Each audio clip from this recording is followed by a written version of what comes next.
Hi, my name is Rose, and I want to tell you a story about my house. It's not an ordinary house, and it can't even be called a full-fledged building. The thing is that I live in a pit underground, and at first I really liked it until one incident changed everything. I'm sure that you all wonder why my family moved underground. First things first, we lived in the highlands of Norway. There are beautiful landscapes as well as harsh climate. My parents are biologists, and they devoted most of their lives to studying the flora and fauna of this area. They used to go here on business trips. But when I was born, my parents decided to move to Norway. Almost all the time we lived in an ordinary wooden house, but such a house couldn't withstand the harsh climate. In summer, the sea damp destroyed the wood, and in winter, icy winds blew through the walls. We simply couldn't keep living in it. So the question of moving came up, and that's when we came across our future pit house.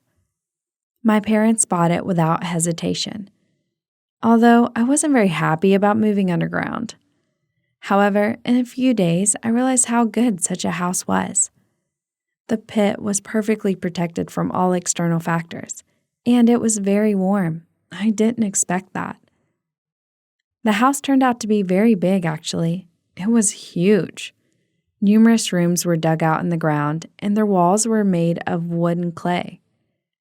In general, the pit was very cozy and comfortable, despite the fact that there were few windows, but not the whole house was that cool. Initially, they wanted to build a dwelling for several large families. That's why, in addition to full-fledged rooms, there were many dugouts, which were located on different floors. We were going to fill up most of these empty rooms, but until it was done, I was strictly forbidden to go outside our living area. Of course, I did it my way. Once I invited over my friend Astrid, and we went to explore the abandoned rooms. There were only empty caves that looked almost the same in the rays of the flashlight. We almost got lost in there. We didn't find anything interesting, and we're about to go back. But suddenly, we came across a strange door. A large rusty lock with chains hung on it, which stirred up our interest. We moved on out of curiosity. Astrid found a pickaxe somewhere, and we knocked down the lock. The corridor was not that long, and soon we saw something incredible. It was a vast, low cave with a lake. Besides, there were several pipes. There were several small cracks in the cave, through which the sun rays and some snowflakes made their way from outside. It looked awesome. So I started shooting a video for TikTok right away. Astrid and I laughed and danced until we heard a menacing roar in the dark corner of the cave. The hideous face of a brown bear emerged from the darkness. Out of fear, my friend and I rushed away from it. I freaked out and dropped my smartphone into the lake. But it seemed to be a mere trifle because we couldn't find the cherished door through which we entered the cave. And the bear didn't even think about quitting his chase. We tried 3 times and finally found a way out and ran away from the cave. We put the broken lock back on the door and tilted it with the chain. From then on, I vowed to myself that I would never return to that cave in my life. At that time, I didn't know yet that a more serious trial awaited me. Since part of the house was still unfinished, my parents and I decided to gradually renovate it. First of all, we did the guest room, but this was quite a problem since only a few portable spotlights in it. And one day, when we were finishing repairs in this room, we heard a terrible rumble. The ground under our feet began to vibrate suddenly, and then everything around us literally jumped for just a second. Then it was pitch dark, and there was deafening silence. You can't even imagine how glad I was to hear the voices of my parents. The spotlights went out, and it was so dark that I could see nothing at all. My dad was horrified and said that it looked like a landslide, and that we should make our way to the exit. We were very lucky that my mom had a pen with a small flashlight. Due to the darkness and the very dim light of the flashlight, we could hardly get to the living room. But there was another unpleasant surprise. The door to the living room was blocked by a huge pile of stones. The pantry with Dad's tools was blocked as well. We had only our rooms and the kitchen, in which even the fridge didn't work. It became clear that the electricity went out, and because of this, we were cut off from the outside world. First of all, we needed to find out in what condition the generator and the warehouse with food and fuel were. Dad went on the scout. He came back very upset. The passage was partially blocked up and he couldn't get through the narrow cracks. I offered my help right away, but my parents flatly refused. Dad assured us that we would be rescued in a day at most and that there was no reason to panic. But no one came even 2 days later. We ran out of the food that we found on the kitchen shelves right away. But that wasn't the worst thing. We realized that we had no water left. Then I decided to act proactively. And despite the prohibitions of my parents, I went on the scout. I could hardly crawl through that crack and get to the generator. What I saw freaked me out. Instead of a room, there was a terrible pit filled with water that was coming in every minute. I could see what was left of the generator in the pit. This meant that there would be no electricity. When I got to the food warehouse, I was in despair as there were stones and water oozing from everywhere. The pit was flooded with groundwater, and it could easily reach the living area in a day. We definitely needed to get out, but we didn't know how to do it. Then I told my parents about my secret trip to the cave and added that a bear lived there. My parents were a little upset about that, but then they came up with the idea to distract the predator with spoiled raw meat from the fridge to get to the exit. We almost reached the cherished door when we saw water under our feet. The further we went, the deeper it got. Anyway, when we reached the lake, I involuntarily cried out. It was many times bigger than I remembered. Water filled almost the entire space. But I noticed a piece of sky in one of the cracks in the cave, and I thought that the exit was there. We looked around and realized that the landslide had occurred there. That was the reason why the uninhabited part of the pit was damaged so much. And we had to make our way to the exit on slippery stones, trying not to fall into the lake. We walked to the exit and for some reason laughed because of our stress. However, we stopped laughing when the brown bear blocked our way. He snorted with displeasure and walked from side to side looking at us. Without hesitation, I tossed a bag of meat to it. But the bear was in no hurry to leave. He sniffed and looked around slowly, approaching us, but soon he finally realized where the smell of meat was coming from and went to the bag, forgetting about the intruders. As soon as we got out of the cave through a large crack, we immediately went to the neighboring houses to call for help. Passing by the pit, we froze in surprise from the outside. The part of the house seemed completely intact. So, they had no idea about the landslide. You may think that after the incident, we moved out of the pit and started living in a normal house. Nope. There were some flaws in the building which caused the landslide. The house was too big for an underground dwelling, but it could all be fixed. Despite the several trials, we didn't want to leave the pit, so we decided to fix it. Now the total area has been halved. All the walls and ceilings were reinforced with steel beams. As for the bear, it was taken to a reserve after our call, and the house no longer posed any danger to us.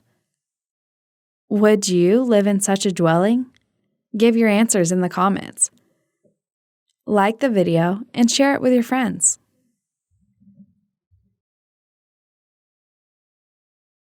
Hello everyone, my name is Mila. Recently, my lifelong dream of getting a dog finally came true. But ever since he appeared in my life, bizarre things started to happen and we were quickly forced apart, all because he turned out to be SCP Object Number 4120. As you've already guessed, I've been begging my parents for a dog for a very long time. Still, they were always absolutely against it and said they didn't want an animal in the house. This always upset me, but deep down, I still believed that my dream would come true. One day in May 2020, my family decided to change from the noisy metropolis for a small suburban town and move to the neighboring state. It was very dull and gray. My new classmates didn't accept me, and for the first time in my life, I became a loner. Words can't explain how much I miss my friends. I could do nothing about this, so I had no choice other than to get used to this new way of life. Every day, I tried to find something positive in our new home, but my efforts were in vain. A dump is a dump. So I started to plead with my parents for a dog, but they wouldn't budge. No means no, they said. But then around a month after we moved, something incredible happened. While they walked around the city's main square, as we walked along the familiar path, suddenly a dog ran up to us, wagging his tail and fawning over us. I couldn't contain myself and ran to the dog and hugged and stroked it. It was fantastic. I immediately felt as if there was a strong connection between us, and I knew that he was my dog, and I think he felt the same way. My parents just stood and watched in amazement, but it was indeed quite strange. A golden retriever running around the square without an owner? Where did he come from? Even if he were a stray, it would have been strange as there weren't any stray dogs in our city. How did a golden retriever appear in the city square? For some time, my parents tried to find the dog's owner while I played with my new friend. We played catch, and he always managed to catch the stick mid-air. I thought that he must be well-trained after all. It takes serious training for a dog to get that good at playing catch. Our walk unexpectedly ended when my dad slipped on the grass and hurt his knee. He hit his knee so hard that he had to catch an ambulance and go to the hospital for an x-ray. While my parents were busy with medical matters, I brought the dog home. Well, you can't just leave such a handsome boy on the street, can you? I named him Good Boy because he was so well behaved. My parents returned home in the evening, and my dad had a cast on his leg. They were so preoccupied by what had happened that day that they didn't even notice my new pet, and he didn't give them a reason as he was very quiet. He really is a very well-behaved little boy, I thought. As you've already worked out, we didn't manage to find the owner, so he ended up staying with us. At first, my parents protested and suggested that we find somewhere else for him. But after I said that he chose us and it must be fate, they gave in. My new friend Ellie, who like me had recently moved to this dump and was very lonely, also helped to convince my parents to keep the dog. It turned out that she really loved dogs and told my parents a few touching stories about dog loyalty, which melted their hearts. Ellie and I constantly walked around the city together, and she helped me with the dog as she knew more about them than me. She liked the dog so much that sometimes I thought she was only friends with me because of the dog. I understood her because before she moved here, her parents didn't allow her to take her pets with her, and she really missed them. Meanwhile, at home, strange things continued to happen. Mom thought that we were cursed, while Dad put it down to a rough patch. My dad's knee injury turned out to be the first, but not the last, misfortune in our family. For example, a week after we took the good boy in, my mom cut the top part of her finger off while chopping some meat. Luckily, the doctors managed to save her finger by sewing it back on just in time. But the strange thing is that while Mom was in the hospital, a huge mark appeared on Good Boy's body, which read, check.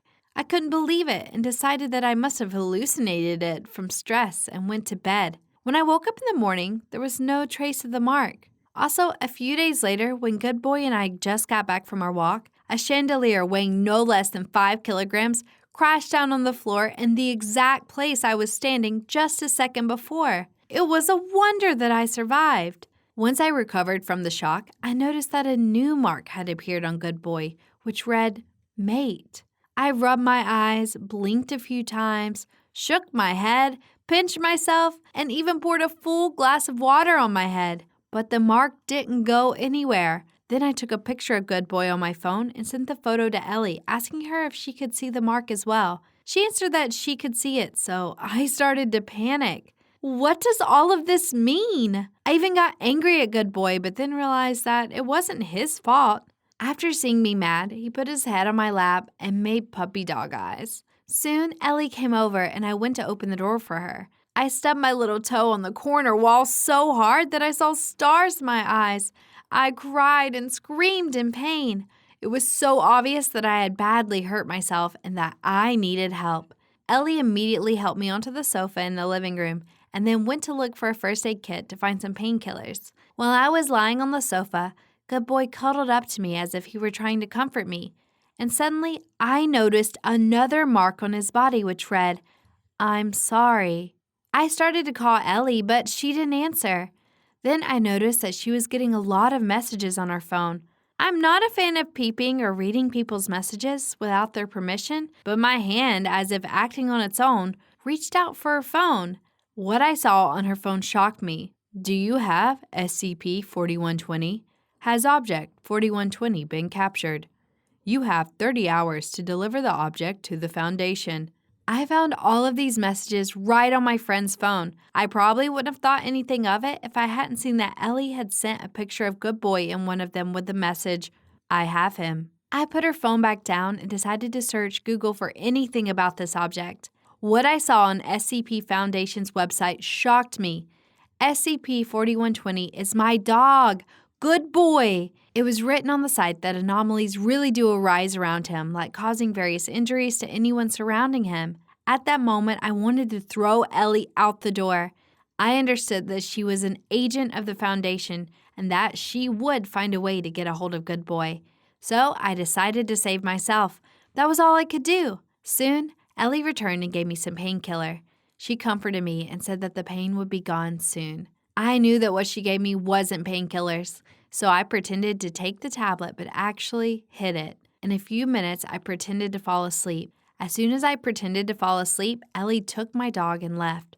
Nobody in the city ever saw her or Good Boy again. To be honest, I still miss him, but I understand that it's better for everyone this way. Good Boy is dangerous and should be with the Foundation.